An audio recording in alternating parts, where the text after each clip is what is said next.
সংসার চালাতে গিয়ে হিমশিম খাওয়া সাধারণ মানুষের জন্য কি তবে বড় কোনো চমক আসছে? রান্নাঘরের খরচ থেকে শুরু করে নিত্যদিনের প্রসাধনের সবখানে কি মিলবে দীর্ঘশ্বাস ফেলার মতো স্বস্তি? আইটার উপর দিকে যাব, তা না হলে একেবারে নিম্নে। প্রধানমন্ত্রী তারেক রহমানের নেতৃত্বাধীন সরকারের প্রথম বাজেট আগামী বৃহস্পতিবার বিকেল ৩টায় জাতীয় সংসদে পেশ করতে যাচ্ছেন অর্থমন্ত্রী আমির খসরু মাহমুদ চৌধুরী।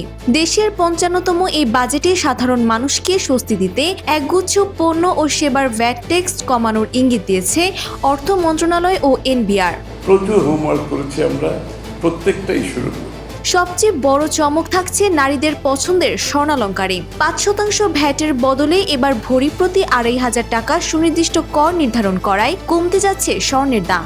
এছাড়া ভ্যাট ৭.৫% নেমে আসায় সাশ্রয়ী মূল্যে মিলবে দেশি ফ্রিজ ও রেফ্রিজারেটর।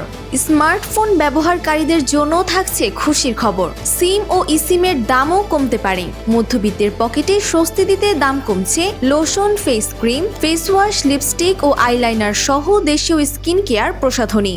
আমাদের প্রত্যেকটি নাগরিকের equal access, level playing field থাকতে হবে।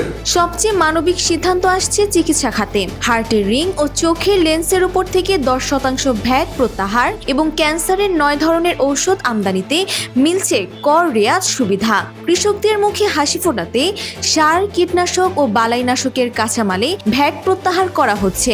এছাড়াও দাম কমবে হাইব্রিড গাড়ি, কম্পিউটার সরঞ্জাম এবং সৌর বিদ্যুতের প্যানেলের। সব মিলিয়ে মূল্যস্ফীতির বাজারে এই বাজেট সাধারণ মানুষের মুখে কতটা হাসি ফোটাতে পারে এখন সেটি দেখার বিষয়। এই অর্থনীতির সুফল বাংলাদেশের প্রত্যেকটি নাগরিকের কাছে যেতে হবে।